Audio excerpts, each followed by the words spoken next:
everyone, and welcome to this week's weekly reading wrap up. This is actually 2 weeks rolled into one because I hit a little bit of a reading slump, which then led to me obsessively playing The Sims, which then led to me not wanting to film last week at all. So I didn't really film last week, I didn't really read last week. I pretty much took a week off of booktube and reading, and I've come back with a vengeance. So towards the end of last week, I kind of did a little bit of reading. And so one of these books is from last week and the other three are from the previous week. And between them, they pretty much do make up an entire week because I kind of stopped reading around the Friday of the first week and then started reading again on Saturday of the second week. So it all worked out. The first book that I finished in the last couple of weeks was Shopaholic Ties the Knot by Sophie Kinsella. I read this as part of a 24-hour readathon that I did, which I was hoping to upload soon, but I still need to kind of film the closing clips and I haven't done that yet, so I'm not sure when that's going up yet. But yeah, this is the third book in the Shopaholic series, and back in the day when I first read this series, this is the first book I ever read. I didn't realise it was part of a series. I just, 16, 17-ish year old me walked into, I think it was an Ottokar's bookstore at the time, looked at the bestsellers, saw this cover and was like, oh. So yeah, it does look a bit of its time, I feel personally. But I've had this book like half my life and the colour of it now shows I feel old. So as I said, this is the third book in this series. If you don't know what this series is about, I don't know how you've got to this point in your life.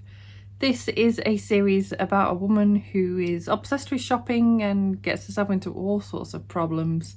And as this is the third book in the series, other than what you can tell from holding the cover up, I'm not really going to tell you anything because it would be spoilery. But yeah, I love this series. I gave this 5 stars. This is one that I pretty much give 5 stars every time I reread it, to be honest. It's just nostalgia at its best for me. So the second book I finished again in the first week was All Fall Down, which is the 9th book in the Helen Grace series by MJ Arledge. I received a free digital copy of this book from the publishers via NetGalley. I gave this book 4 stars. This is a crime mystery thriller novel. As I said, it's part of a series. You can definitely read it as a standalone. I personally wish I hadn't, because I felt like I missed out a little bit on the kind of police interactions more. But that said, the actual plot itself works fine as a standalone. This book gave me real chills. I can't remember the last time a thriller made me so genuinely creeped out. I was scared while reading this book. It follows the whole idea of there being a serial killer who, before he murders his victims, he calls them up and tells them, and has a 59-second to 1 minute phone call with them telling them that they are going to die in the next hour. And that is the pattern that we follow throughout this book as they hunt for this serial killer. And there's a lot more to it than that, but to tell you any more would definitely be a spoiler. It was amazing. If you want to hear more thoughts on this one, I have filmed a full spoiler-free review, which I will leave linked in the cards. And if I remember, the description down below as well, so you can go and check that out if you want more than this from me. The next book I finished was The Sight of You by Holly Miller. I received a free digital copy of this one from the publishers via NetGalley as well. And this is the first book supposedly in a series. And I love this book. I gave it 5 stars, and I don't know if I want to continue on with the series because of the emotional effect this book had on me.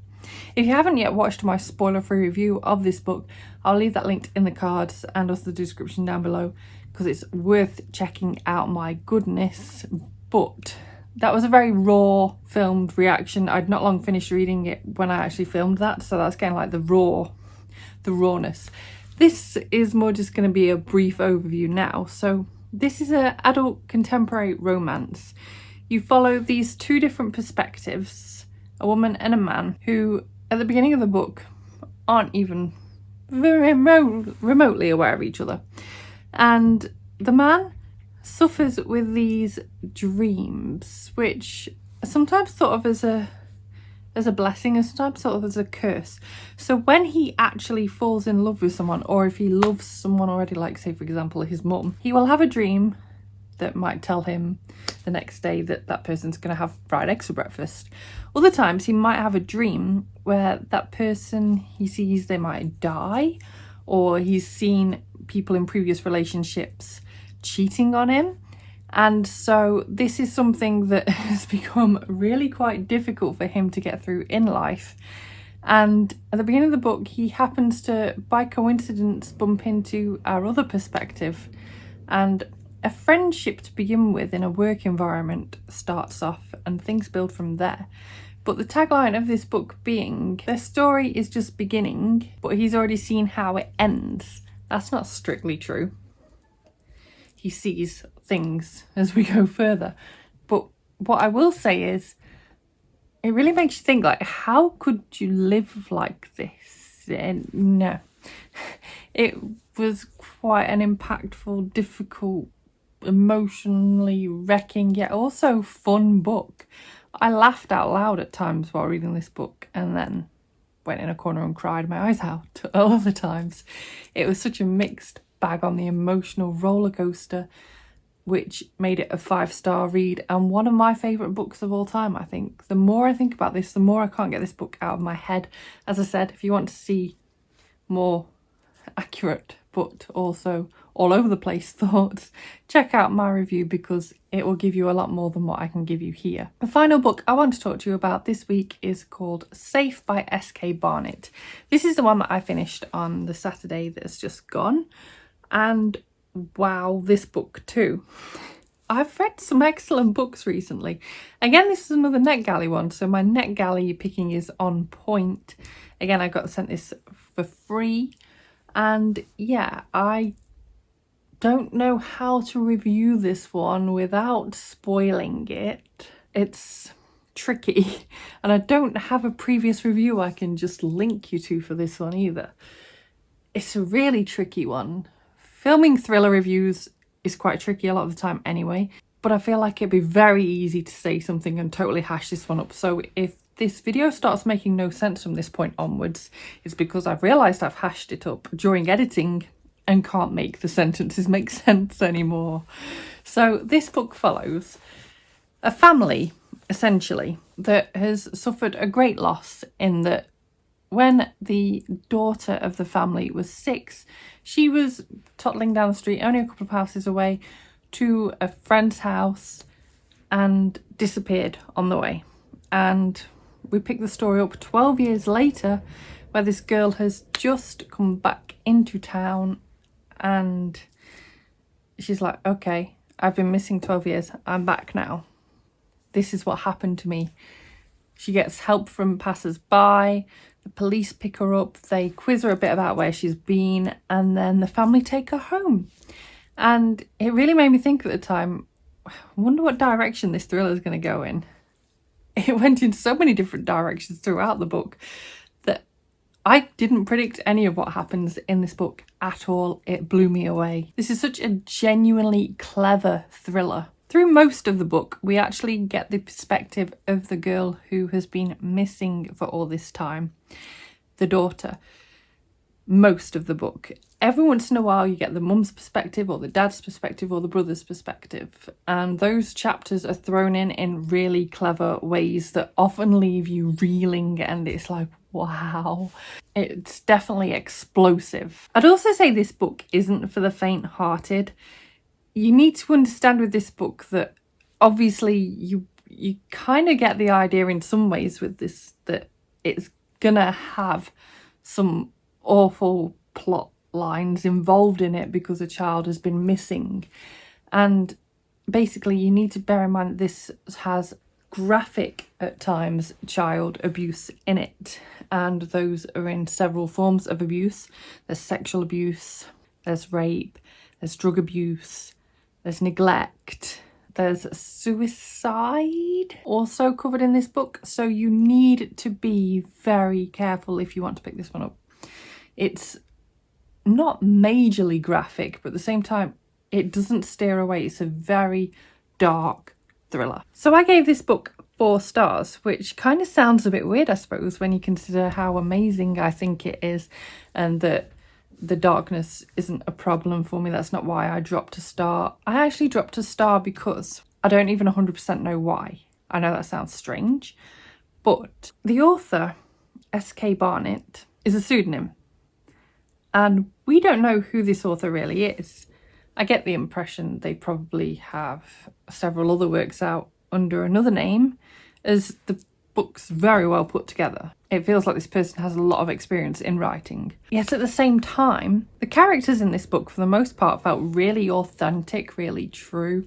Everything felt realistic and I believed the characters' motives. Yet there was something about the main character. And at first I kept thinking, it's because of the plot. I'm not meant to kind of totally get this character, unreliable narrator, etc., etc. But I think there was more to it than that. And it's that that's left me with a problem, because there's definitely something, and it was even present towards the end of the book. This book wraps up in a nice, neat little bow. That doesn't bother me either. Whatever. But even at the end, when I didn't need to be seeing the character in this way anymore, there was something not quite right with them. And I think, and I could be going on a total wild goose chase of a theory here, but I think that the author's actually male and isn't totally 100% able to write a convincing female lead character, is my thinking. Because there's just something, and I can't tell you what it is other than that suspicion, but I just never felt truly connected, in the sense of, not that I'd connect with the character, because hell, I would not connect with the character, nor do I need to connect with a character in a thriller, but there was just something that wasn't quite right. And that's the only way I can put it. But needless to say, I gave this book 4 stars, which is still amazing. So every book in this wrap-up I either gave 4 or 5 stars to, which just blows my mind. I'm back into the reading swing. I've already finished 2 books for next week's wrap-up, so next week's wrap-up is going to be excellent. I haven't managed to get any viewer requests books finished for this video, which is a shame, because I'd liked at least 1 a week. But that's the way it is. I'm a bit behind on review copies right now, and I am trying to prioritise those because I don't want to get behind on review copies again when I'd got so caught up on them. But July's looking a really hectic month for review books. So I don't think this is something that's going to change anytime soon. I'm still going to keep throwing those books in to my reading wherever I can, and I'm hoping to be able to get through a few that way, but it might take a few more months than I'd hoped to get some of these books, which is fine with me, but I just wanted to let you guys know, basically. And if you want to request something for me to read, I am still loving the idea of you guys requesting, so I'll leave that video linked in the cards and the description down below if you want to have an impact on what I'm going to be reading over the upcoming months, other than the massive review copies that I'm finding myself under the mountain of. It is going to make for a ridiculous book haul in a couple of weeks as well, because I've had a lot of stuff coming through. So yeah, it's going to be a hectic few weeks, I think. Throw in work and I think it's going to be chaos. But at the very minimum, I will be trying to be here at least once a week, talking about the ridiculous amount of books I've managed to ram into my life that week. So yes, thank you so much for watching this video. If you liked it, please give it a thumbs up. Subscribe by clicking the image of me if you want to see more book reviews and other bookish content from me, and I will see you soon. Bye bye.